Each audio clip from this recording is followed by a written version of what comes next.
कान्ताय कल्याणगुणैकधाम्ने नवद्युनाथप्रतिमप्रभाय नारायणायाखिलकारणाय श्रीप्राणनाथाय नमस्करोमि।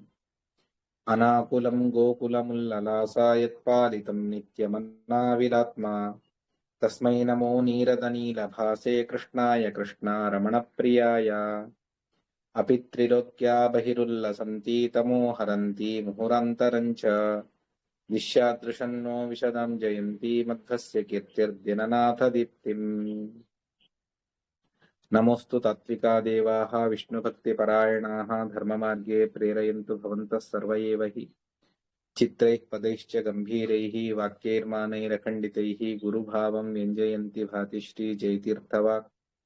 नौमि न्यायसुधादिकृद्ये मुनीन् श्रीपादराट्सन्मणीन् व्यासार्यान् विविधागमाब्धिविहरान् श्रीवादिराजानपि वन्देऽहं सवरान् रघुत्तमगुरून् वैदग्ध्यवारां निधीन् श्रीसत्यव्रत राघवेन्द्रमुनिपान् सद्बोधसध्यानपान्।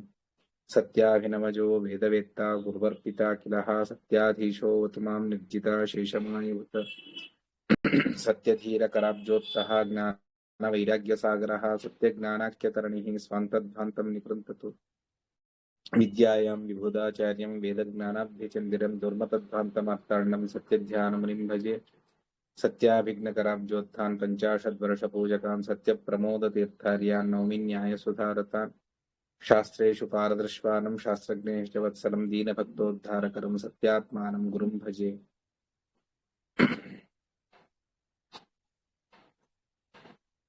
तमोनुदानन्दमवापलोकस्तत्त्वप्रदीपाकृतिगो गणेन यदास्य शीतां श्रुत्वा गुरुंस्तान् प्रणमामि वर्यान्। पृथ्वीमण्डलमध्यस्थाः पूर्णबोधमतानुगाः वैष्णवाः विष्णुहृदयाः तान् नमस्ते गुरून् मम। विद्यापीठविधातारं विद्यावारिधिचन्दिरं विद्यार्थिवत्सलं वन्दे महामहिमसद्गुरुम्।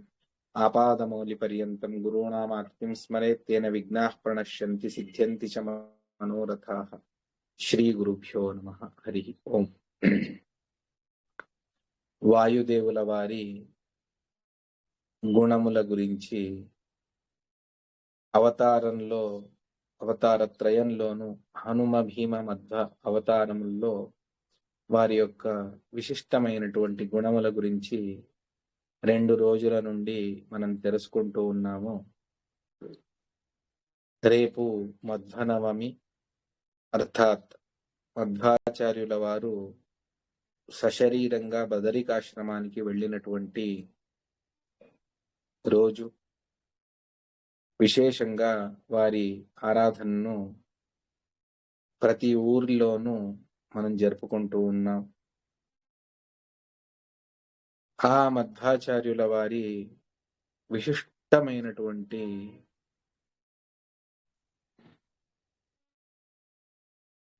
వారు మనకు ఇచ్చినటువంటి నిధి ఏదైనా ఉంది అనంటే అది వారి గ్రంథ విశేషము. వాటిని సర్వమూల గ్రంథములుగా 37 గ్రంథములు అని దాన్ని మనకు చెప్పారు. కొన్ని స్తోత్రాలను ఎక్కువ చేస్తారు, తక్కువ చేస్తారు. ఈ విధంగా సంప్రదాయంలో చెప్పుకుంటూ వచ్చినటువంటివి 37 గ్రంథములు. అది వారు మనకు ఇచ్చినటువంటి నిధి. నిజంగా వారి నుండి ఉపకృతులు అయ్యాము అంటే అది మోక్ష మార్గాన్ని చూపించినటువంటి ఈ గొప్ప నిధిని ఇచ్చినందువల్లే సమగ్రమైనటువంటి మధ్వ పరంపర, కేవలం మధ్వ పరంపర కాదు, సకల సద్భక్తులు అని ఎవరైతే ఉన్నారో వాళ్ళందరూ కూడా త్రైలోక్యాచార్యులైనటువంటి మధ్వాచార్యుల వారికి దాసోహం అని శరణాగతులయ్యారు.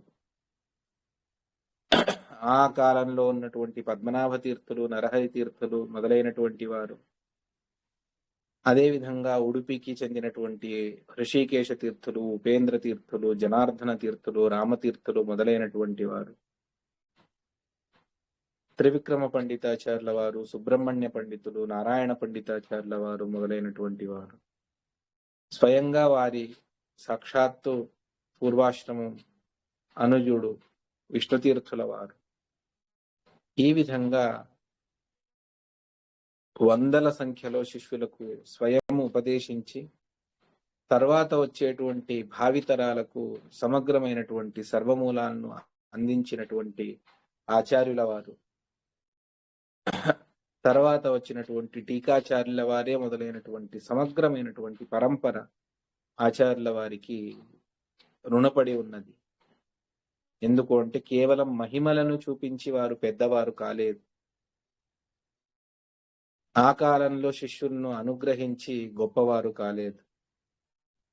దేవతలకు కూడా మాన్యమైనటువంటి గ్రంథములను రచన చేసి ఇచ్చినటువంటి మహానుభావులు. దీన్ని స్వయంగా స్వర్గాది లోకములలో దేవతలు ఈ సర్వమూల గ్రంథములను అధ్యయనం చేస్తారు అన్నటువంటిది వారి ఇతిహాసంలో మనం తెలుసుకుంటాం. అంత దివ్యమైనటువంటి సర్వమూల గ్రంథాలను మనకు ఇచ్చారు. అందులో ఏమున్నాయి అన్నటువంటిది ప్రధాన మీమాంస. భగవత్ సర్వోత్తమత్వాన్ని చెప్పారు, జీవుల స్వాతంత్ర్యాన్ని చెప్పారు, జీవేశ్వరులకు భేదాన్ని అతి స్పష్టంగా నిరూపణ చేశారు. కేవలం వేద ఇతిహాస పురాణములతోనే కాదు, యుక్తితోనూ సమర్థన చేశారు. బలమైనటువంటి యుక్తితో దాన్ని సమర్థన చేశారు. సూత్ర ప్రస్థానం, ఉపనిషత్ ప్రస్థానం, గీతా ప్రస్థానం, ఇతిహాస ప్రస్థానం, పురాణ ప్రస్థానం, వేద ప్రస్థానం, ఈ విధంగా ఆచార్యుల వారు చెయ్యి పెట్టనటువంటి క్షేత్రమే లేదు. సారస్వత ప్రపంచంలో అద్వితీయంగా మాన్యులైనటువంటి వారు మన మధ్వాచార్యుల వారు. అంత దివ్యంగా వారి గ్రంథాలు ఉన్నాయి. ఒక్కొక్కటి ఒక్కొక్క అద్భుతం. అటువంటి గ్రంథములు, ఏ గ్రంథములు ఉన్నాయి అన్నటువంటిది మనం మాధ్వులై అవశ్యంగా తెలుసుకోవడం మన యొక్క ప్రధానమైనటువంటి కర్తవ్యం. దాన్ని నారాయణ పండితాచార్యుల వారు మనకు చెబుతారు. అది ఏ విధంగా ఉన్నాయి అన్నటువంటి దాన్ని వారి మాటల్లోనే తెలుసుకునేటువంటి ప్రయత్నాన్ని చేద్దాం. చేసి ఆ అన్ని గ్రంథాల పేర్లను రేపటి రోజు వీలైతే ఒకసారి, ఇంకా సమయం ఉంటే 3 సార్లైనా ఆ గ్రంథముల పేర్లనైనా చదవండి అందరూ కలిసి. వీలైతే మధ్వ విజయాన్ని పారాయణం చేయండి. లేదు కేవలం మధ్వాచార్యుల వారి స్తోత్రాన్ని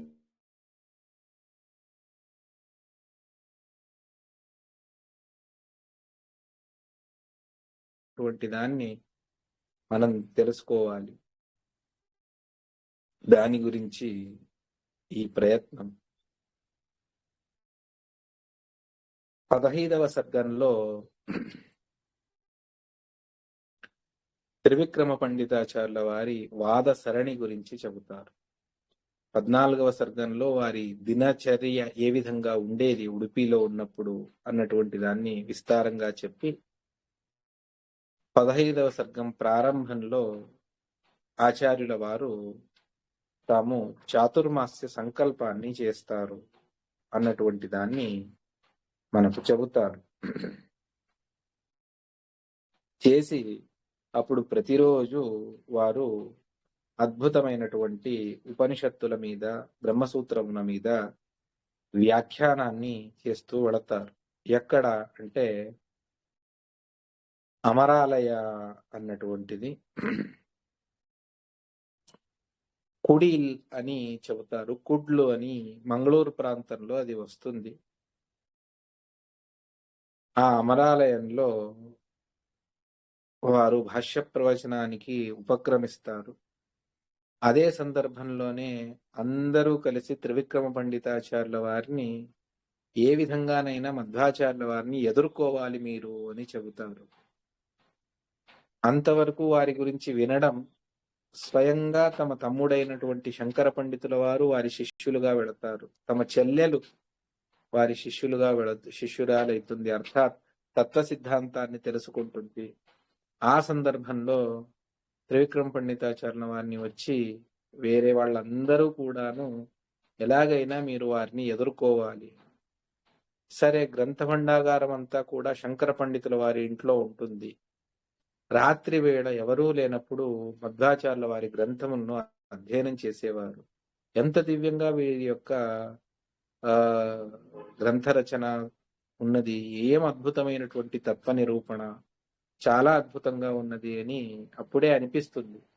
కానీ ఒప్పుకోవడానికి కాస్త సమయం పడుతుంది.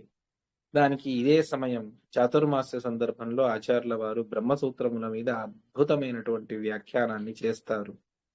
ప్రతిరోజు ఉదయం అంతా అదే ఇది.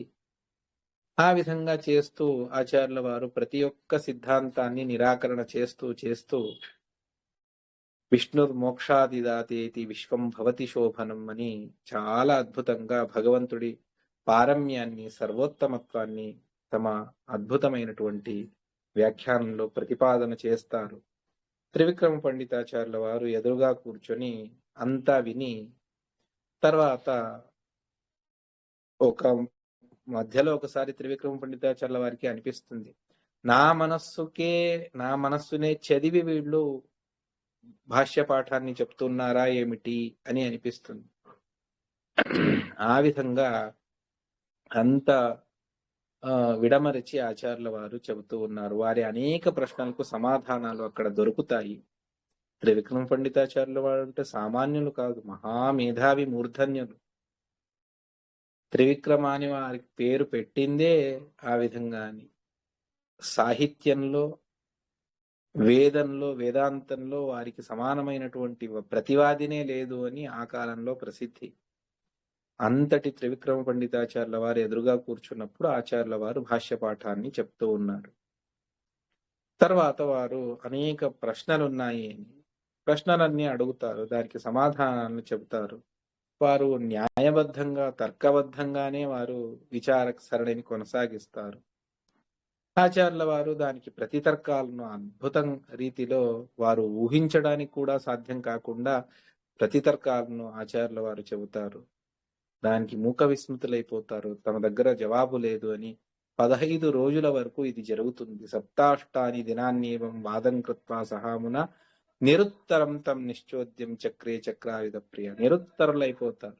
తమ దగ్గర ఉన్నటువంటి అన్ని అస్త్రాలు ఖాళీ అయిపోతాయి, ఇంకేమీ మిగల్లేదు అని త్రివిక్రమ పండితాచార్యులకి అనిపిస్తుంది. అప్పుడు వెళ్ళి 2 కాళ్లను గట్టిగా పట్టుకొని తమ ఆనంద భాష్పములతో ఆచార్యుల వారి పాదపూజను చేస్తారు. మీ ఇంతమంది శిష్యుల్లో నన్ను కూడా ఒక శిష్యుడిగా మీరు గ్రహించండి అని చెప్పేసి పరిపరి విధాలుగా అర్థిస్తారు. ఆచార్యుల వారు దాన్ని అనుగ్రహించి త్రివిక్రమ పండితాచార్యుల వారికి వైష్ణవ దీక్షను ప్రసాదిస్తారు. పరమ వైష్ణవులుగా మారి వారి గ్రంథాలను అన్ని అధ్యయనం చేస్తూ వెళతారు. ఆ విధంగా చేస్తూ ఉన్నప్పుడు వారే చెప్పినటువంటి రీతిలో వ్యాఖ్యం భాష్యస్య భూయోది శ్రవణం సూర్యనందన సంతః ప్రీతిమసంతోన్యాం సమమారేభిరేతతః. ఆచార్యుల వారు బ్రహ్మసూత్ర వ్యాఖ్యానాన్ని చేస్తూ ఉన్నప్పుడు త్రివిక్రమ పండితాచార్యుల వారు దాన్ని శ్రవణం చేశారు. సజ్జనులకు ప్రీతి కలిగింది, దుర్జనులకు ద్వేషం కలిగింది. ఏకకాలంలో ఇవన్నీ కూడా జరిగాయి. తర్వాత ఆచార్యుల వారే చెబుతారు, దీనికి ఒక వ్యాఖ్యానాన్ని మీరు వ్రాయాలి, రచన చేయాలి. మీ అనుగ్రహం ఉంటే చేయగలను స్వామి అని ప్రార్థన చేసి తర్వాత అప్పటికి అనేక గ్రంథాల రచన జరిగి ఉంటుంది, దాన్ని వర్ణన చేస్తూ వెళతారు. మీరు అవశ్యంగా అనుగ్రహిస్తే నేను వ్యాఖ్యానాన్ని చేస్తాను అని. వారు రచన చేసినటువంటిదే తత్వ ప్రదీపిక అన్నటువంటిది.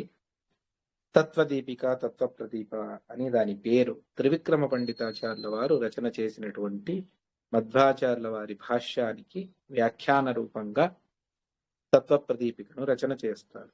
కానీ దానికంటే ముందు ఆచార్యుల వారి గ్రంథ వైభవాలను వారు వర్ణన చేస్తూ వెళతారు. కవీంద్రైర్న సమాప్యంతే సంగ్రహ్యాపి యతోనిశం న్యాయరత్నాని భాష్యాబ్దే రస్య గాంభీర్యమద్భుతం. మధ్వాచార్యుల వారి భాష్యము అంటే అత్యంత గంభీరమైనటువంటి, అందులో ఉన్నటువంటి యుక్తిని సామాన్యులకు అది బోధపడదు, మహానుభావులకే బోధపడదు. సామాన్యుల గతి చాలా కష్టం.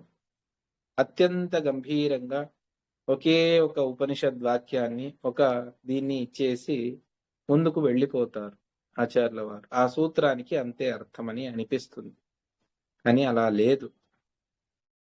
దానికి న్యాయ వివరణం కావాలి, అనువ్యాఖ్యానం కావాలి. ఇవన్నీ జత కలిస్తేనే ఆ సూత్రాన్ని అర్థం చేసుకోగలం. ఇది పండితులు చెప్పేటువంటి మాట, దాన్నే చెబుతారు. కవీంద్రైర్న సమాప్యంతే సంగ్రహ్యాపి యతోనిశం న్యాయరత్నాన్ని భాష్యాబ్దేహి. ఈ భాష్య సముద్రంలో ఉన్నటువంటి న్యాయం అనేటువంటి, యుక్తి అనేటువంటి రత్నములను తీసుకోవడం మా వల్ల సాధ్యపడటం లేదు. అంత అద్భుతంగా మహాగంభీరంగా ఉన్నది మీ యొక్క భాష్యము. అందువల్ల భాష్యం ఇది చాలా కఠినమైనటువంటిది. అది టీకాచార్యుల వారు రచన చేసినటువంటి టీకా తత్వప్రకాశికకు అనుగుణంగా వెళితే కొంచెమేమో సాధ్యపడుతుంది, కానీ దానికి వ్యాఖ్యానాలు ఇవన్నీ చూసుకుంటూ వెళితేనే బోధపడుతుంది. సామాన్యార్థాన్ని గ్రహించవచ్చు, విశేషార్థాలను గ్రహించడం చాలా కష్టం. భాష్యంలో ఉన్నటువంటి అర్థాలను ఎందుకు ఈ సూత్రం ప్రవృత్తమైంది, పూర్వాధికరణ సంగతి ఏమిటి,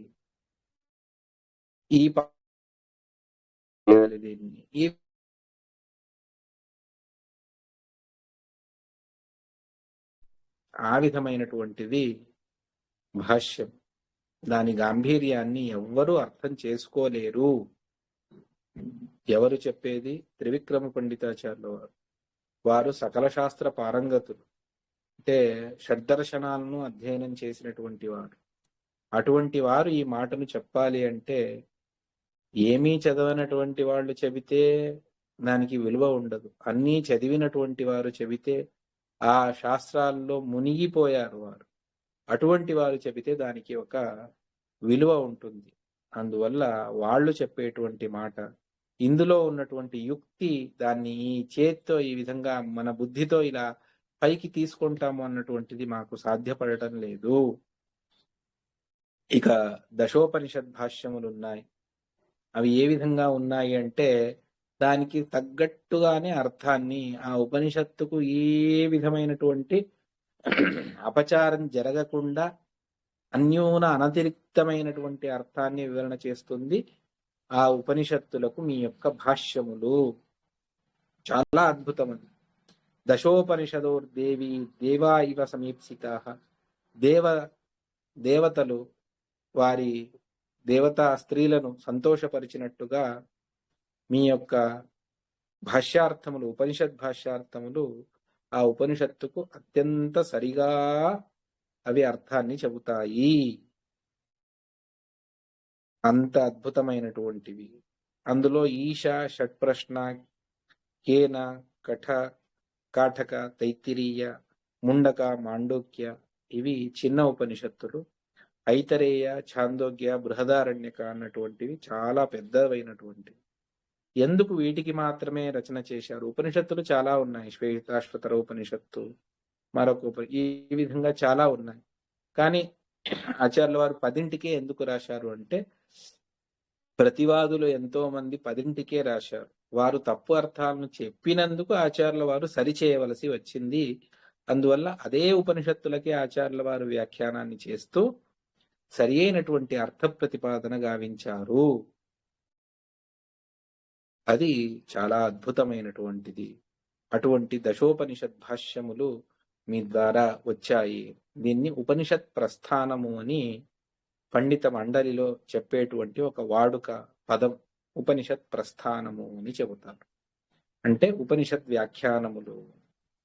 వాటిలో కూడా ఆచార్యుల వారు ప్రమాణములనే ఉదాహరణ చేస్తూ వాటి వ్యాఖ్యానాన్ని చేస్తారు. ఒక చిన్న ఈశావాస్యోపనిషత్తును తీసుకోండి, బృహదాకారమైనటువంటి బృహదారణ్యక ఉపనిషత్తును తీసుకోండి, ప్రతి చోట ఆచార్యుల వారు అందులో ఉన్నటువంటి మర్మాన్ని మనకు తీసి చేతిలో అరటిపండు వలిచినట్టుగా వలిచి పెడతారు. దానికి వ్యాఖ్యానములు అనేకంగా ఉన్నాయి. వాటిని అర్థం చేసుకున్నప్పుడు భాష్యం, ఆచార్యుల వారి ఉపనిషత్ భాష్యములు మనకు బోధపడతాయి. అటువంటివి ఉపనిషత్ భాష్యం. ఇక గీతా ప్రస్థానంలో భగవద్గీతకు 2 అర్థాలను ఆచార్యుల వారు రచన చేశారు. ఒకటి భాష్యము, మరొకటి తాత్పర్యము. గీతా భాష్యం మరియు గీతా తాత్పర్యం. భాష్యం ఆ శ్లోకంలో ఉన్నటువంటి కఠినాతి కఠినమైనటువంటి అర్థాన్ని వివరణ చేస్తుంది. తాత్పర్యం మొత్తం ఇన్ని శ్లోకాలలో ఏం చెప్పాడు కృష్ణుడు అన్నటువంటి దాన్ని తీసి మనకు నవనీతంగా అది ఇస్తుంది. దాన్ని చెబుతారు గీతా తాత్పర్య భాష్యాభ్యాం ఆభ్యాం విశ్వం ప్రకాశతే గోగణైరప్రతీకారై అర్కేందుభ్యామివాధికం అన్నటువంటిది. అంటే సూర్యచంద్రులు ఏ విధంగా లోకాన్ని ప్రకాశింపజేస్తారో అదే విధంగా ఈ గీతా భాష్య గీతా తాత్పర్యములు 2 కూడాను ఇవి భగవద్గీత యొక్క అర్థాన్ని ఆవిష్కరణ చేయడానికి చాలా ఉపయుక్తమైనటువంటివి. అందులో గీతా భాష్యం చాలా కఠినం. మొట్టమొదటి ఆచార్యుల వారి గ్రంథం అది. ప్రథమ బదరికాశ్రమానికి వెళ్ళేటప్పుడు, దేవుడి దగ్గర వెళ్ళేటప్పుడు మనం ఉట్టి చేతులతో వెళతామా? ఏదో కొబ్బరికాయనో పండో ఫలమో ఏదో ఒకటి మనం తీసుకుని వెళతాం. అదే విధంగా ఆచార్యుల వారు అటువంటివి ఏం తీసుకువెళ్ళడం అని గీతా గ్రంథానికి భాష్యాన్ని రచన చేసుకుని వెళతారు. చాలా కఠినమైనటువంటిది.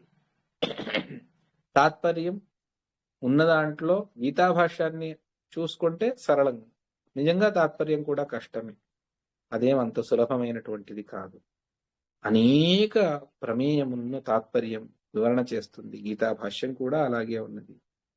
ఆ 2 గ్రంథములు సూర్యచంద్రుల వలె, చంద్రుడు ఆహ్లాదకరంగా చంద్రుణ్ణి చూడ్డానికి, ఆ వెన్నెలను ఆస్వాదించడానికి మనకు వీలవుతుంది. సూర్య ప్రతాపాన్ని మనం తట్టుకోలేము. ఆ విధంగా భాష్యార్థాన్ని అర్థం చేసుకోవడం చాలా కష్టం. ఉన్న దాంట్లో తాత్పర్యాన్ని మనం అర్థం చేసుకోవచ్చు. కాస్త సరళంగా ఉంటుంది, సులభంగా ఉంటుంది. ఆ విధంగా 2 గ్రంథాలను భగవద్గీత మీద ఆచార్యుల వారు రచన చేశారు. దీన్ని గీతా ప్రస్థానము అని పిలుస్తారు. ఉపనిషత్ ప్రస్థానము, గీతా ప్రస్థానము. తర్వాత ఆచార్యుల వారు వేరే ఇతర మతాచార్యుల వారు ఎవరు కూడా ఇతిహాస పురాణముల జోలికి వెళ్ళలేదు. కానీ మధ్వాచార్యుల వారిని స్వయంగా వేదవ్యాసుల వారే ఆదేశించి అద్భుతమైనటువంటి మహాభారత తాత్పర్య నిర్ణయాన్ని రచన చేశారు. దేవతలు వరశాపములేమిటి, దానికి నిమిత్తములేమిటి, ఎందుకు వీరు ఈ విధంగా ప్రవర్తించారు, దేవుడు ఎందుకు ఈ విధంగా చేశాడు, హనుమంతుడు ఎందుకు ఈ విధంగా చేశాడు, ఇది నిజమా అవునా కాదా, ఈ విధంగా వచ్చేటువంటి వందల వేల ప్రశ్నలకు జవాబు రూపంగా ఉన్నటువంటిది ఇతిహాసంలో మనకు ఎక్కడైతే లోయలోకి పడిపోతామో అప్పుడు చెయ్యి పట్టుకొని పడకుండా మనల్ని ఆపేటువంటిది, అర్థాత్ అన్యార్థాలను విపరీతార్థాలను తెలుసుకోవడానికి అవకాశం ఉన్నప్పుడెల్లా ఆచార్యుల వారు నేనున్నాను, నేను సరి అయినటువంటి అర్థాన్ని చెబుతాను విను అని ఆచార్యుల వారు చెప్పినటువంటి అద్భుత గ్రంథరాజం అది మహాభారత తాత్పర్య నిర్ణయం. దాన్ని చెబుతారు ఇతిహాస పురాణాబ్దేర్భవత్ చిత్తాద్రిలోడితాత్ జాతం భారత తాత్పర్యం సుధాం కస్సన్న సేవతే. ఇతిహాస పురాణములు అనేటువంటి సముద్రంలో మీ మనస్సు అనేటువంటి మందర పర్వతాన్ని పెట్టి చిలికినప్పుడు వచ్చినటువంటిదే మహాభారత తాత్పర్యం అనేటువంటి అమృతం. దాన్ని ఎవరు సేవించరు? అమృతం ఎవరికి వద్దు? జరామరణాలను నాశనం చేసేటువంటి అమృతాన్ని దేవతలు స్వీకరిస్తారు. అది మానవులకు దుర్లభము అని సాక్షాత్తు స్వర్గాన్ని కాకుండా మోక్షాన్ని ఇచ్చేటువంటి ఈ ఇది మహాభారత తాత్పర్య నిర్ణయం. దీని గురించి ఆచార్యుల వారే, మధ్వాచార్యుల వారే చెప్పినటువంటిది. ఏమిటి అంటే ధర్మాది మోక్షాంత పుమర్థ హేతు, ధర్మ అర్థ కామ మోక్షములను ప్రసాదించేటువంటి అతి దివ్యమైనటువంటిది ఈ మహాభారత తాత్పర్య నిర్ణయము అని చెబుతారు. ముఖ్యంగా మహాభారతం, రామాయణం సర్వశాస్త్రముల సంగ్రహాన్ని చేస్తారు. భగవంతుడి సృష్టి, మహాభారతం యొక్క గొప్పతనం అన్నిటినీ చెప్తూ వెళతారు. దశావతారముల గురించి చెబుతారు. విశేషంగా రామాయణ మహాభారతముల గురించి చెప్పేటువంటి దివ్యమైనటువంటి గ్రంథం అది మహాభారత తాత్పర్య నిర్ణయం. దాని తర్వాత పురాణముల కొరకు ప్రత్యేకంగా ఒక గ్రంథాన్ని రచన చేస్తారు. ఎందుకు రచన చేయవలసి వచ్చింది అనంటే భాషాత్రయం నజానాతి త్రిభాషాం యో నజానాతి రీతీనాం శతమేవచ అని 3 భాషలను ఎవరు తెలుసుకోలేరో 100 రీతులున్నాయి. రీతి అని ఒక క్రమం, అది ఎవరైతే తెలుసుకోలేరో వారు పురాణములను చెబితే అతిఘోరమైనటువంటి నరకాలకు వెళతారు అన్నటువంటిది చెబుతారు. ఏమిటది 3 భాషలు? తెలుగు, కన్నడ, సంస్కృతమా? కాదు. ఒకటి సమాధి భాష, ఇంకొకటి దర్శన భాష, ఇంకోటి గుహ్య భాష. అతి గోప్యంగా దాన్ని చదివితే ఏదో అర్థం అనిపిస్తుంది, కానీ దానికి అది అర్థమే కాదు, వేరే ఏదో గుహ్యమైనటువంటి అర్థం ఉంటుంది. అది గుహ్య భాష. సంస్కృతాక్షరాలే, సంస్కృత పదములే, కానీ పైన కనిపించేటువంటి అర్థం మాత్రం కాదు. పైన యథావత్తుగా కృష్ణుడు వచ్చాడు, భీమసేనుడు నమస్కరించాడు, ఇవన్నీ కూడా సమాధి భాష, అందులో వివాదం లేదు. దర్శన భాష వేరే వేరే సిద్ధాంతాలకు అనుగుణంగా ఆ నానా విధమైనటువంటి దర్శనాలకు అనుగుణంగా అక్కడ రచన చేసినటువంటివి. అందువల్లనే పురాణముల్లో సాత్విక, రాజస, తామస అన్నటువంటి 3 ప్రభేదాలను స్వయంగా వ్యాసుల వారే చెప్పినటువంటి. మరి ఈ 3 విధమైనటువంటి భాషలను ఎక్కడ సమాధి భాష, ఎక్కడ గుహ్య భాష, ఏది దర్శన భాష అని తెలుసుకోకుండా పురాణములలో వెళితే అది ఒక అడవిలో మనం సంచరించినట్టే. అది కాకుండా రీతీనాం శతమేవచ, ఆ 3 భాషలను విభాగం చేసి మొత్తం దానికి 81 విశేషములను ఆచార్యుల వారే భాగవత తాత్పర్యంలో చెబుతారు. అవి కాకుండా వ్యత్యాస, ప్రాతిలోమ్య, గోమూత్రి, ప్రఘస, ఉక్షణ, సుధుర, సాధు అన్నటువంటి 7 ప్రభేదములు, వైదర్భి, గౌడి, పాంచాలి అనేటువంటి నానా విధమైనటువంటి రీతి, ఇవన్నీ కూడా ఆ పురాణముల్లో ఉన్నాయి. దాన్ని చెబుతారు. ఉక్తం లక్షణ శాస్త్రే చ కృష్ణద్వైపాయనే రీతే త్రిభాషాం యో న జానాతి రీతీనాం శతమేవ చ వ్యత్యాసాదీన్ 7 భేదాన్ వేదాద్యర్థం తథా వదేత్ సయాతి నరకం ఘోరం. ఘోరమైనటువంటి నరకానికి వెళతారు ఇవేవి తెలుసుకోకుండా పురాణములకు అర్థాన్ని చెబుతూ వెళితే. అందువల్ల ఆచార్యుల వారు యద్యపి చేసింది భాగవతాన్ని నిమిత్తంగా చేసుకొని చెప్పినా కూడా అవి సకల పురాణాలకు అన్వయంగా మనం తెలుసుకోవచ్చు. పురాణ స్థాన పాంథానాం అభాషాత్రయ వేదినాం, భాషాత్రయములు తెలియనటువంటి వారికి పురాణ కథా ప్రకరణముల గురించి చెబుతూ భవతా సుసఖా చక్రే, ఎక్కడో వెళుతూ ఉన్నాము, అక్కడ ఆ ప్రదేశంలో మనకు వచ్చినటువంటి భాష లేదు, అందరూ వేరే ఏదో భాషలో మాట్లాడుతూ ఉన్నారు. అప్పుడు ఎవరో మనకు అక్కడంతా తెలిసినటువంటి మన భాష వచ్చినటువంటి వ్యక్తి మనకు తారసపడితే, అబ్బా బతికానురా దేవుడా అని చెప్పేసి, నాకు ఇది కావాలి అది కావాలి, రా నేను పిలుచుకెళ్తాను, నేను చూపిస్తాను నీకు అని అంతా మన చేయి పట్టుకొని మనల్ని పిలుచుకొని వెళితే ఎంత ఆనందం అవుతుంది. ఆ విధంగా పురాణముల్లో అన్యార్థములు మనకు మీద పడ్డప్పుడు ఇది కాదు అర్థము, ఇది అని చెప్పేటువంటిది అది మధ్వాచార్యుల వారి భాగవత తాత్పర్యము అని చెబుతారు. అంత దివ్యమైనటువంటి ఒక స్నేహితుణ్ణి ఇచ్చినట్టుగా పురాణముల కొరకు మీరు అష్టాదశ పురాణముల మీద మీ యొక్క భాగవత తాత్పర్యం చాలా దివ్యంగా ఉన్నది అని భాగవత తాత్పర్యాన్ని చెబుతారు. ఈ విధంగా భాగవత తాత్పర్యం ఉన్నది. తరువాత తంత్రసారము,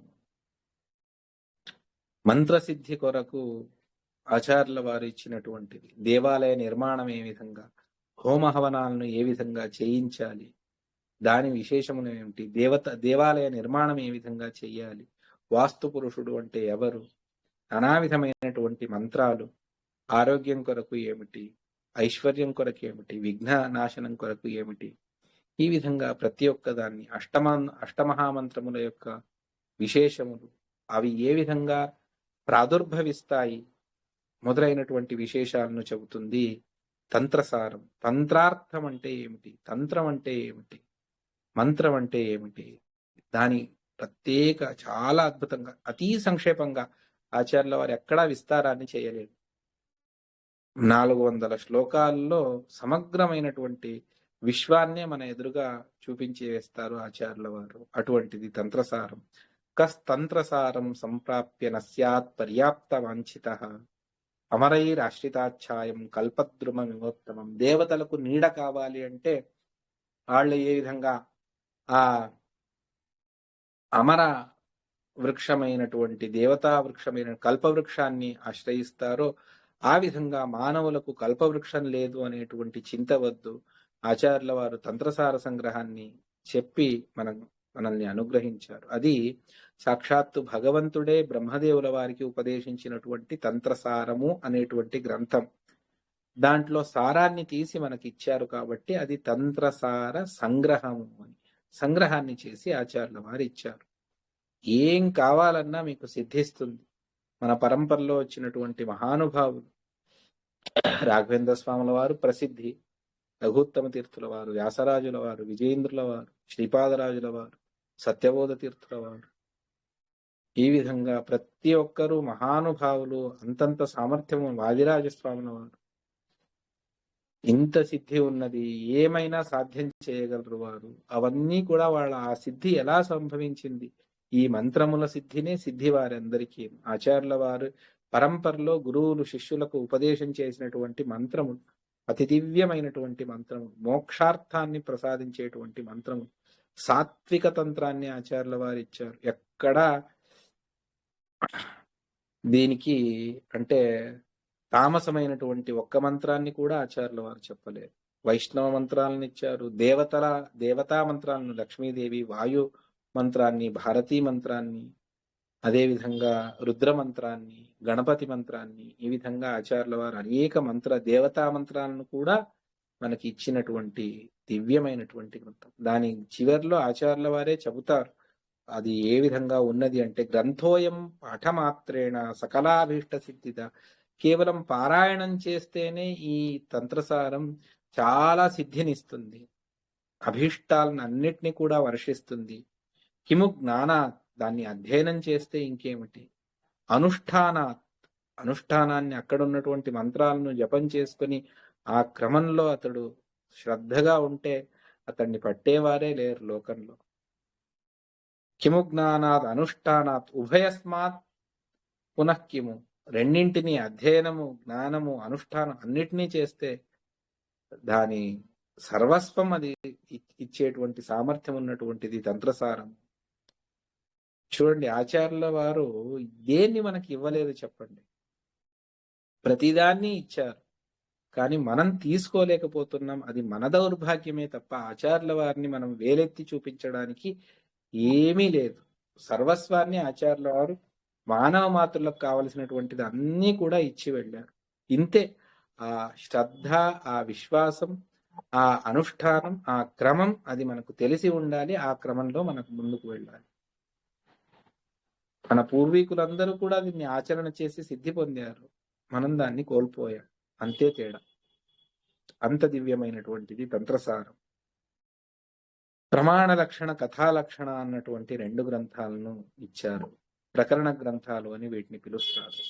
మొత్తం 10 ప్రకరణాలు. దశోపనిషత్తులు ఉన్నట్టే 10 ప్రకరణ గ్రంథాలు గ్రంథములు అని ఉన్నాయి. ఆ దశ ప్రకరణములు ఏవి అంటే లోకానాం అవలోకాయ మార్గస్య వ్యదాద్భవాన్ కరుణాకర నేత్రాభే వాద సన్మాన లక్షణే.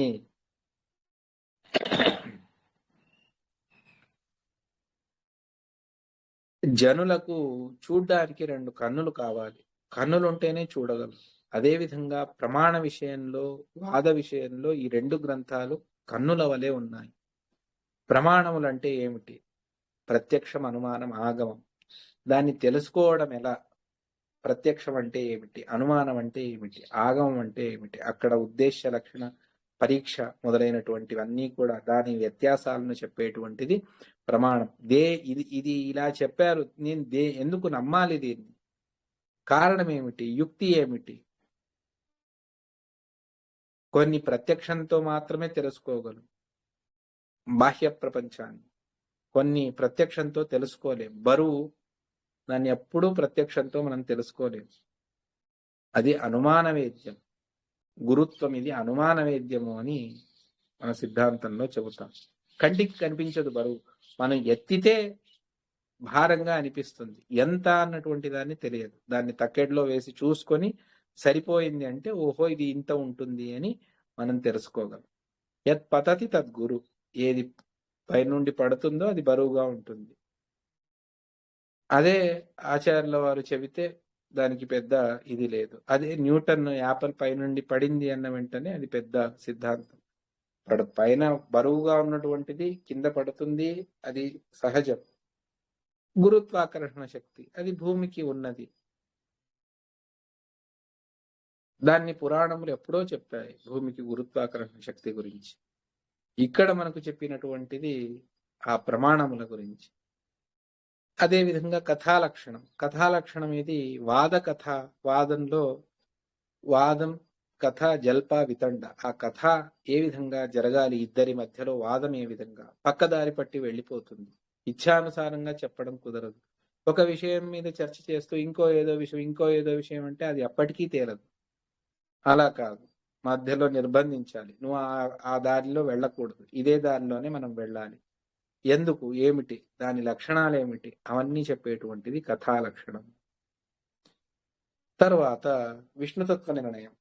ప్రకరణ గ్రంథంలో అతి పెద్ద ప్రకరణ గ్రంథం. ఏకాకి కిలయశ్చక్రే పదం మౌలిషు విద్విషాం తత్వ నిర్ణయ పార్థోయం కేన నామన పూజ్యతే. ఒకే ఒక్క అర్జునుడు ఆ ఉత్తర గోగ్రహణాన్ని చేసేటప్పుడు సమగ్ర కౌరవులను ఎదిరించినట్టుగా ఒక్క ఈ విష్ణుతత్వ నిర్ణయం సకల వాదులను కూడా అక్కడ అపౌరుషేయత్వాన్ని సమర్థన చేస్తారు. ఇంకెక్కడ ఆచార్యుల వారు ఇంత విశేషంగా వేదాపౌరుషేయత్వాన్ని సమర్థన చేయలేదు. అది విష్ణుతత్వ నిర్ణయంలో చేశారు. వర్ణనిత్యత్వాన్ని సమర్థన చేస్తారు. అక్షరములు అనాది నిత్యములు అన్నటువంటి దాన్ని సమర్థన చేస్తారు. గగనం ఇది అనాది నిత్యం, అవ్యాకృతాకాశము అని. భేదాన్ని తత్వమసి అన్నటువంటి దానికి 9 విధాలు దృష్టాంతాలను ఇచ్చి చెప్పారు కదా. అవన్నీ కూడాను కేవలం భేదపరంగానే ఉన్నాయి అన్నటువంటి దాన్ని, భేద పాదాన్ని చాలా బలంగా సమర్థన చేస్తారు. అటువంటిది సదాగమైక విజ్ఞేయం సమతీతక్షరాక్షరం నారాయణం సదా వందే నిర్దోషాశేష సద్గుణం అన్నటువంటిది మంగళాచరణం. సదాగమైక విజ్ఞేయం అని ఆ వేదాపౌరుషయత్వాన్ని, సమతీతక్షరాక్షరం అని భేదాన్ని, భగవంతుడి గుణపూర్ణత్వాన్ని, నిర్దోషత్వాన్ని సమర్థన చేసేటువంటిది విష్ణుతత్వ నిర్ణయం అనేటువంటి. అర్జునుడితో సమానము. ఒక్క అర్జునుడు అందరినీ జయించినట్టుగా ఈ ఒక్క విష్ణుతత్వ నిర్ణయం చాలా ప్రశ్నలకు సమాధానాన్ని చెబుతుంది. అది కాకుండా ఇంకా కొన్ని ప్రకరణ గ్రంథాలు ఉన్నాయి. వాదాదయ ప్రకరణ స్ఫులింగాస్తనవోప్యలం. అగ్ని కణములు వెలువడినట్టుగా ఈ ప్రకరణ గ్రంథములు మీ ద్వారా వెలువడ్డాయి. విపక్ష కక్షం క్షిణ్వంతి, దుర్వాదమనేటువంటి అరణ్యాలను దహించి వేస్తాయి. ఇవన్నీ కూడాను ఈ వాద గ్రంథం గురించి పుండరీకపురి అని ఒక వాది వస్తాడు. అతడితో వాగ్యుద్ధాన్ని, అర్థాత్ వాక్యార్థాన్ని చేసి అతడికి ఏమీ రాదు అన్నప్పుడు ఆచార్యుల వారే ఆ భేద సిద్ధాంతాన్ని, తత్వోద్యోత ప్రకరణాన్ని నిమిత్తంగా చేసుకుని లోకంలో సత్యము అసత్యము అనే రెండే విధాలు తప్ప అనిర్వచనీయమైనటువంటి పదార్థమే లోకంలో లేదు అన్నటువంటి దాన్ని చాలా ప్రత్యక్ష అనుమాన అర్థాపత్తి అన్నిటినీ కూడా చేసి అనిర్వచనీయమే లేదు అన్నటువంటి దాన్ని అఖండార్థవాదాన్ని చెబుతాను అంటే అది కుదరదు అని 40 పత్రాలు చాలా దివ్యంగా తత్వోద్యోత గ్రంథం అది దీని గురించి 12వ సర్గంలోనే వచ్చింది. అప్పుడే దాన్ని ఆచార్యుల వారు చెప్పి రచన చేయిస్తారు. చాలా కఠినమైనటువంటి గ్రంథమే ఇది కూడా తత్వోద్యోతం. ఇవి కాకుండా తత్వ సంఖ్యాన తత్వ వివేక అన్నటువంటి తత్వ విభాగాన్ని ఏ విధంగా చేసుకోవాలి అన్నటువంటి దానికి 2 గ్రంథాలను ఆచార్యుల వారు మనకు ఇచ్చి వెళ్ళారు. అవి తత్వ సంఖ్యాన తత్వ వివేక. ఇవి కాకుండా ప్రకరణములు ఉపాధి నిమిత్తంగా జీవబ్రహ్మలకు అభేదాన్ని చెబుతాను అంటే ఉపాధినే లేదు అని ఖండన చేసేటువంటిది, మాయావాద సిద్ధాంతాన్ని ఖండన చేసేటువంటి మాయావాద ఖండనం. ఈ ప్రపంచమే మిథ్య అంటే దాన్ని అనుమానాన్ని చేసి ఆనందబోధాచార్య అని మధ్వాచార్యుల వారి కంటే ముందు వచ్చినటువంటి 11వ శతాబ్దంలో వచ్చినటువంటి వ్యక్తి చేసినటువంటి అనుమానం విమతం మిథ్యా దృశ్యత్వాత్ జడత్వాత్ పరిచ్ఛిన్నత్వాత్ శుక్తిరజతవత్ అనే అనుమానాన్ని చేస్తే ఆచార్యుల వారు దాన్ని నిరాకరణ చేస్తారు. ఈ ప్రపంచ మిథ్యాత్వానుమాన ఖండనం యొక్క పెద్ద రూపమే టీకాచార్యుల వారు వాదావళి అని చేశారు. దానికంటే కాస్త పెద్దది వాదరత్నావళి అని మన పరంపరలో వచ్చినటువంటి కవీంద్ర తీర్థుల వారు రచన చేసినటువంటిది. ఈ మూడింటికంటే బృహదాకారాన్ని చూపించేటువంటిది న్యాయామృతం. దానికి మూల అది మహావృక్షమైతే న్యాయామృతం, దానికి మూల విత్తనం ఈ ప్రపంచ మిథ్యాత్వ అనుమాన ఖండనం అనేటువంటివి. ఈ విధంగా కర్మ నిర్ణయం ఒకటి ఉన్నది, దాన్ని చివరిలో 16వ సర్గంలో చెబుతారు. ఇక్కడ వచ్చింది ఇది. ఈ విధంగా ప్రకరణ గ్రంథములు ఆచార్యుల వారివి చాలా దివ్యంగా. ఈ ప్రకరణ గ్రంథములు ప్రతిరోజు ఏ రోజు అధ్యయనం చేస్తామో ఆ రోజే దాన్ని నోటితో సిద్ధం చేసుకొని ముందుకు వెళ్ళాలి. లేకపోతే ఇవాల్టి పాఠం మళ్ళీ రేపటి పాఠం అది కొత్తగానే అనిపిస్తుంది. ముందుకు వెళ్ళినప్పుడు వెనకటిదంతా కూడా క్లీన్ సాఫ్ అయిపోతుంది. అందువల్ల ప్రకరణ గ్రంథాలను చెప్పడం కొంచెం కష్టం. దానికి అనుమాన ప్రక్రియలన్నీ కూడా తెలిసి ఉండాలి. ఆ ప్రక్రియలు తెలిస్తే అది కాస్త సులభతరం అవుతుంది. అటువంటివి ఈ గ్రంథములన్నీ కూడా. తర్వాత ఆచార్యుల వారు బ్రహ్మసూత్రముల మీదనే ప్రతిరోజు దాన్ని పారాయణం చేసేటువంటి సమగ్ర బ్రహ్మసూత్ర భాష్యాన్ని పారాయణం చేసేటువంటి క్రమం ఉండేది. కానీ ఒకసారి సాధన ద్వాదశి వచ్చేస్తుంది అంటే సూర్యోదయానికే మనం భోజనాన్ని చేసేయాలి. అవాళ సమగ్ర భాష్య పారాయణం కుదరదు అని వెళ్ళి ప్రార్థన చేస్తే అప్పటికప్పుడు సరే అని అతి సంక్షేపంగా, ఇంత సంక్షేపంగా చేయడం ఎవరి తరం కూడా కాదు. అది చేయాలి, మధ్వాచార్యుల వారు మాత్రమే చేయాలి. అంత అద్భుతంగా ఆచార్యుల వారు దాన్ని రచన చేశారు. దాన్ని అణుభాష్యం సర్వశాస్త్రార్థ సంగ్రహం అని పిలుస్తారు. అనంతోర్త ప్రకటిత స్వయాణో భాష్య సంగ్రహే అహో ఆత్మ పరిజ్ఞప్తి కృష్ణేనేవానంతరే. కృష్ణుడు తన సామర్థ్యాన్ని ప్రకటింపచేయాలి అని చెప్పేసి యశోదమ్మకు నోట్లో సమగ్రమైనటువంటి విశ్వాన్ని చూపించినట్టుగా ఆచార్యుల వారు తమ సర్వతోముఖమైనటువంటి జ్ఞానాన్ని కాస్త చూపించాలి అని చెప్పేసి ఆచార్యుల వారు చూపించినటువంటిదే ఈ అణుభాష్యం అనేటువంటి. ఒక్కొక్క పదంలో ఒక్కొక్క అధికరణార్థాన్ని చెప్తూ పడతారు.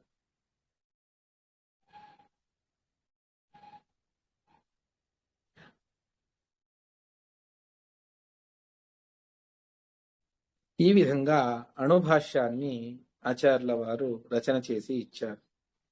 ఒకసారి ఆచార్యుల వారు ఒక సభకు వెళితే వాళ్ళందరూ కూడా మేము మీ ద్వారా భారతార్థాన్ని వినాలి అని అడుగుతారు.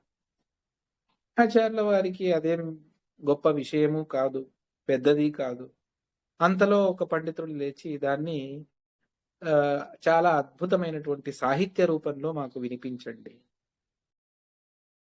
శబ్దాలంకారాలు చాలా ఉండాలి.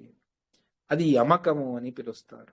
ఆ యమకంలో అది ఒక రీతి, ఒకే ఇదే వ్యత్యస్తంగా వస్తూ ఉంటుంది. చాలా దివ్యమైనటువంటిది. ఆ విధంగా అడిగిన వెంటనే సమగ్రమైనటువంటి మహాభారతాన్ని 81 శ్లోకాలలో సంగ్రహం చేసి ఇచ్చినటువంటిది అది యమక భారతము. భగవాన్ చిత్ర కవిత, చాలా చిత్రమైనటువంటి కవిత్వ రీతిలో లౌకికీం దర్శయన్ కిల గోప్యం భారత సంక్షేపం అకృథా విశ్వవిస్మయం. షడ్గుణైశ్వర్య పూర్ణులైనటువంటి ఆచార్యుల వారు తమ కవితా సామర్థ్యాన్ని చూపిస్తూ యమక భారతాన్ని రచన చేసి ఇచ్చారు. అటువంటి దివ్యమైనటువంటిది ఆ యమక భారతం. ఇవి కాకుండా అనేక స్తోత్రాలను, ద్వాదశ స్తోత్రం, కందుక స్తుతి మొదలైనటువంటి స్తోత్రాలను ఆచార్యుల వారు ఇచ్చారు. నానా సుభాషిత స్తోత్ర గాథాది కృతి సత్కృతి తై రత్నాకరే రత్న శ్రేణీర్వా గణయంతికే. మీలో ఉన్నటువంటి రత్నాలను ఎవరు తెలుసుకోగలరు చెప్పండి? అప్పటికప్పుడు కావాలి అంటే ఒక స్తోత్రాన్ని రచన చేసి మీరు పాడుకుంటూ ఈ ఊరు నుండి మరొక ఊరికి వెళ్ళండి అని చెబుతారు. దాన్ని పాడుకుంటూ వాళ్ళందరూ కూడా దాని అర్థాన్ని చర్చ చేసుకుంటూ వెళతారు. అంత లోపల పక్క ఇంకో ఊరికి వెళ్ళిపోతారు. ఈ విధంగా వెళుతూ ఉన్నప్పుడు ఒక మంచి మాట ఏదైనా చెప్పండి, సువిచారాన్ని చెప్పండి. అప్పటికప్పుడు ఒక సుభాషితాన్ని చెప్పి వాళ్ళ మనస్సులను సంతోషింపజేసేవారు. నానా సుభాషిత స్తోత్రములు, సుభాషితములు, గాథ పాటలను ఆచార్యుల వారు రచన చేశారు. 10వ సర్గంలో వస్తుంది. ఒక ఊరికి వెళతారు గోవా దగ్గర. అక్కడ వాళ్ళందరూ అంటారు, స్వామి ఇక్కడ ఈ పోక చెట్లు, ఒక్క చెట్లన్నీ కూడా పెరిగాయి, కానీ అవి ఫల పుష్పాలను ఇవ్వటం లేదు, మీరేమైనా అనుగ్రహిస్తారా? సరే అని ఆచార్యుల వారు ఒక దివ్యమైనటువంటి అద్భుతమైనటువంటి గానాన్ని చేస్తారు. చేస్తే అప్పటికప్పుడు అవి ఫలపుష్ప భరితములు అవుతాయి.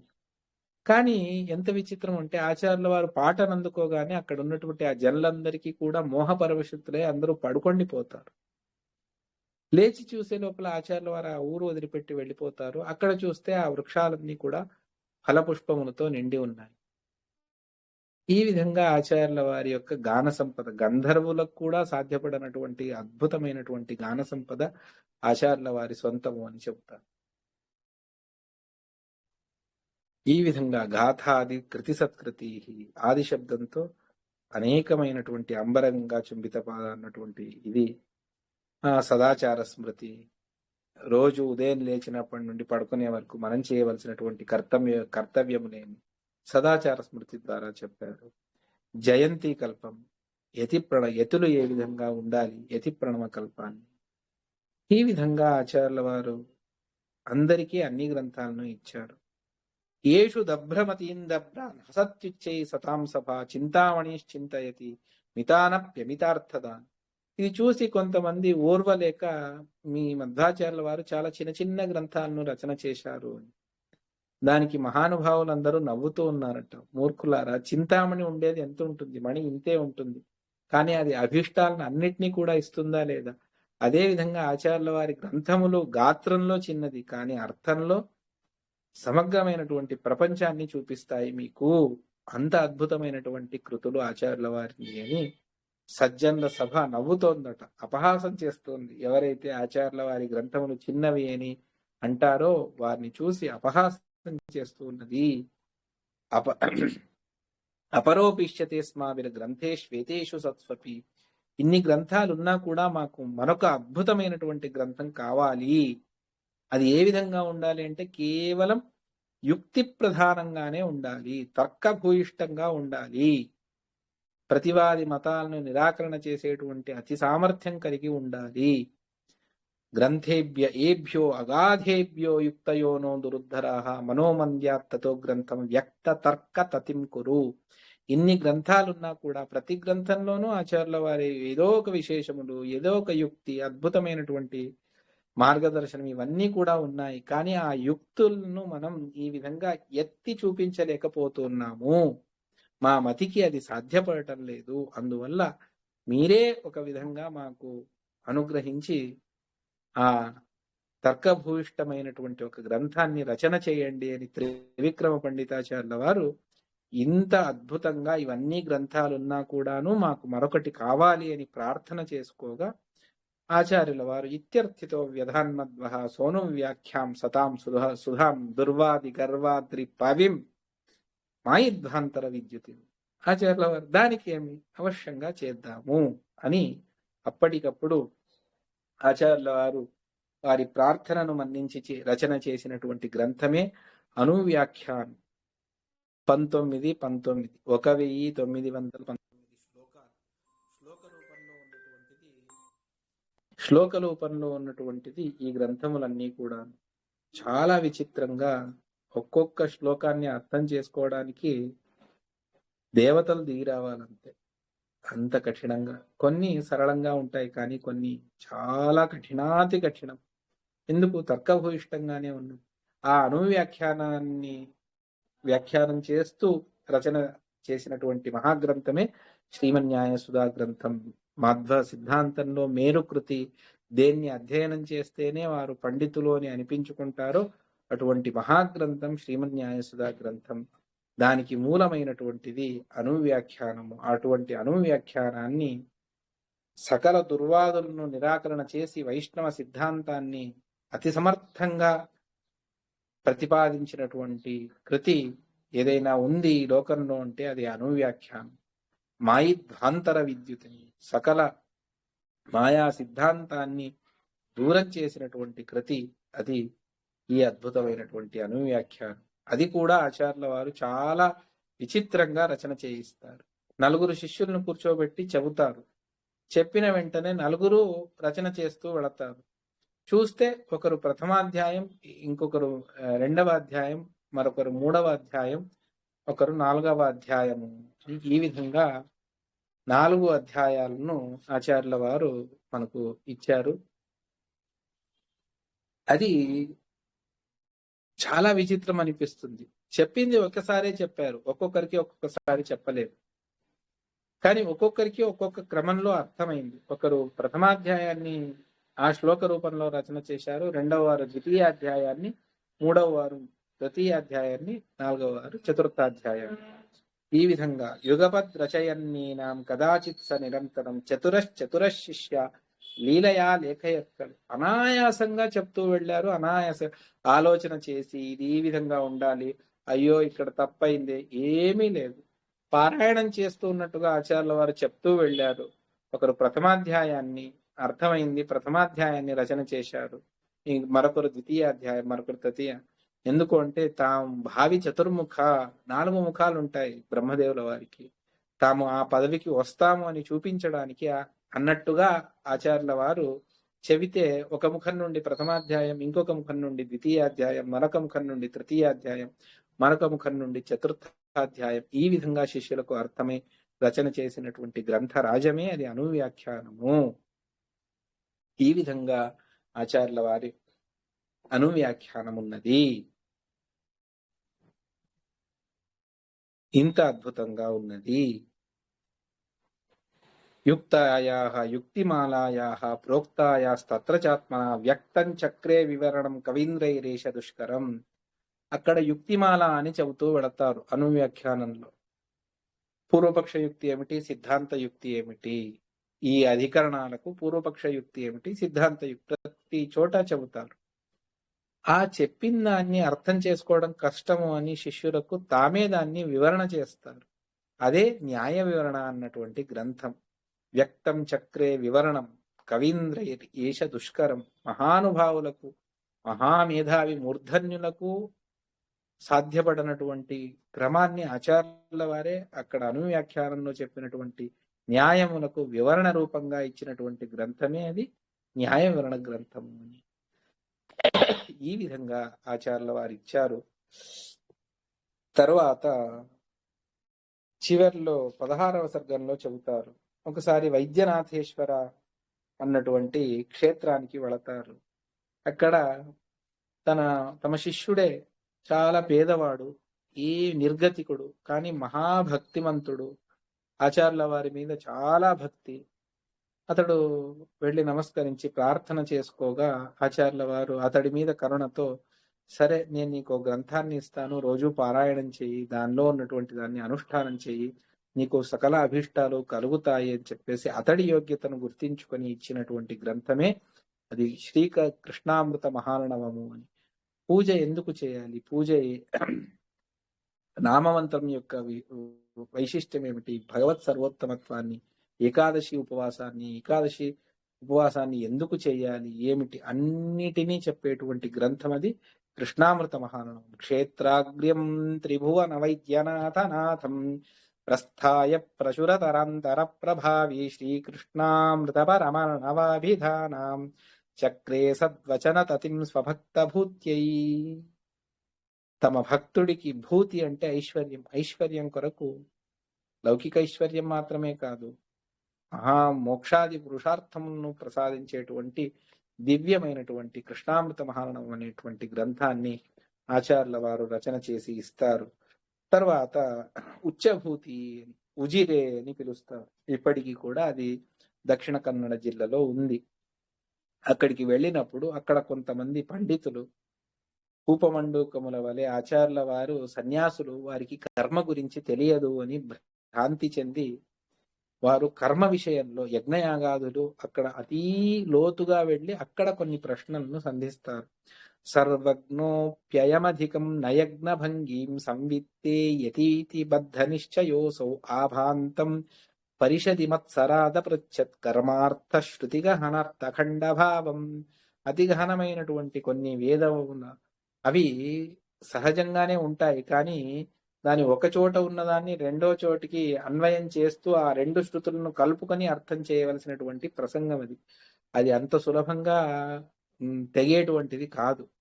అటువంటి అతి విశిష్టమైనటువంటి యజ్ఞ భాగంలో చెప్పేటువంటి కొన్ని మంత్రాలను అడుగుతారు ఆచార్యుల వారిని.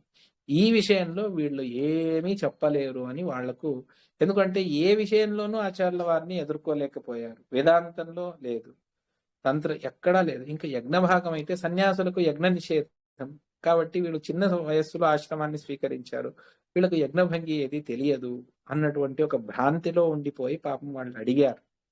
అడిగితే ఆచార్యుల వారు ఏ సందేహం లేకుండా ఛందోభ్యశ్చుతరస సంగ్రహ ప్రవీణాన్ షష్టేన్ని ప్రతివిహితాన్ ప్రజాధిపేన నారాశంస్యచరమచారు మంత్రభేదాన్ ఊచేసౌ తమమిదద్విసంశయాంశః. నిస్సంశయంగా ఆచార్యుల వారు ఆ వేద భాగమునకు అర్థాన్ని తెలుపుతూ వెళతారు. బ్రహ్మదేవుల వారు, ప్రజాపతి అయినటువంటి బ్రహ్మదేవుల వారు షష్టకాలంలో ఆ యజ్ఞంలో షష్టకాలము అని వస్తుంది. ప్రాతఃసవనము, మధ్యాహ్నం, ఈ విధంగా షష్టకాలంలో చెప్పేటువంటి కొన్ని మంత్రములు నారాశంసి అని వాటిని పిలుస్తారు. అటువంటి మంత్ర ప్రభేదముల గురించి, వాటి వినియోగాన్ని ఏ విధంగా చేయాలి అన్నటువంటి దాని గురించి ఆచార్యుల వారిని అడుగుతారు. ఆచార్యుల వారు దాన్ని అన్నిటికీ అర్థాన్ని చెబుతూ వెళతారు. ఆచార్యుల వారి ఆ పాండిత్యాన్ని చూసి మూక విస్మృతులైపోతారు.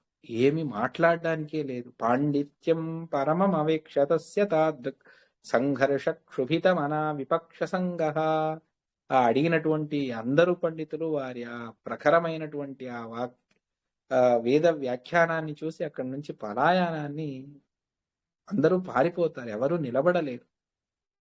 తర్వాత కాసేపటి తర్వాత ఎక్కడో ఒక చోట భూమి కూడి మాట్లాడుకొని మళ్ళీ వస్తారు. వచ్చి అక్కడ కొన్ని మహానామ్ని రుక్కులు అని ఉన్నాయి, వాటిని జత చేయడం ఎలా, అది మాకు చాలా సమస్యగా ఉంది, మీరు జత చేసి ఇవ్వండి. దాన్ని జత చేయడం అది చాలా కఠినం వేద భాగంలో అది. అటువంటి దాన్ని ఆచార్యుల వారి దగ్గర అడిగినప్పుడు ఆచార్యుల వారు దాన్ని కూడా అనుగ్రహించి సోపృచ్ఛత్తమత మహాపయోపసర్గాయత్రోక్తామనుచరణోపసృజ్య రూపా తస్యార్థం వచనచయస్యతం బ్రువాణః స్థైర్యార్థం సపది సలేఖయాంబభూవ. అప్పటికప్పుడు వాటిని చెప్పి వాటిని రచన చేయిస్తారు తమ శిష్యుల ద్వారా. ఇది తర్వాత కూడా ఉపయోగపడని అని. ఆ గ్రంథమే అది కర్మ నిర్ణయము అని చెప్పేటువంటి ఒక ప్రకరణ గ్రంథం. ఈ విధంగా ఆచార్యుల వారి గ్రంథ వైభవం ఉన్నది, చాలా అద్భుతంగా ఉన్నది. దాన్ని యథావత్తుగా మనం తెలుసుకొని వీలైతే దాన్ని మధ్వాచార్యుల వారి అనుగ్రహంతో మనం అధ్యయనం చేసి భగవంతుడి కృపకు పాత్రలు అవ్వాలి అని చెప్పేసి చెబుతూ ఈ 3 రోజులు చేసినటువంటి ఈ అద్భుతమైనటువంటి ఈ ప్రవచనాన్ని అస్మద్గురువంతర్గత సత్యాత్మ తీర్థాది సమస్త గురువంతర్గత సత్యజ్ఞాన తీర్థ సత్యాధీశ తీర్థ గురువంతర్గత మధ్వాంతర్గత ఆ వేదవ్యాసాది రూపి అయినటువంటి భగవంతుడు సంప్రీతి చెందని అని చెప్పేసి ప్రార్థన చేస్తూ విన్నటువంటి మీకు కూడా భగవంతుడు అనుగ్రహాన్ని చేయని అని చెప్పేసి ప్రార్థన చేస్తూ మధ్వాచార్యుల వారి విశిష్ట అనుగ్రహం కలగని వారి తత్వ సిద్ధాంతాన్ని మనం ఎప్పుడూ కూడా ఆచరణలో పెట్టాలి, అదే మనకు శ్రేయస్కరము అని చెబుతూ శ్రీకృష్ణార్పణమస్తు. కాయేన వాచా మనసా ఇంద్రియైర్వ బుద్ధ్యాత్మనా వా అనుసృత స్వభావం కరోమి యద్యత్ సకలం పరస్మై నారాయణాయేతి సమర్పయామి. శ్రీకృష్ణార్పణమస్తు. హరయే నమః. హరయే నమః.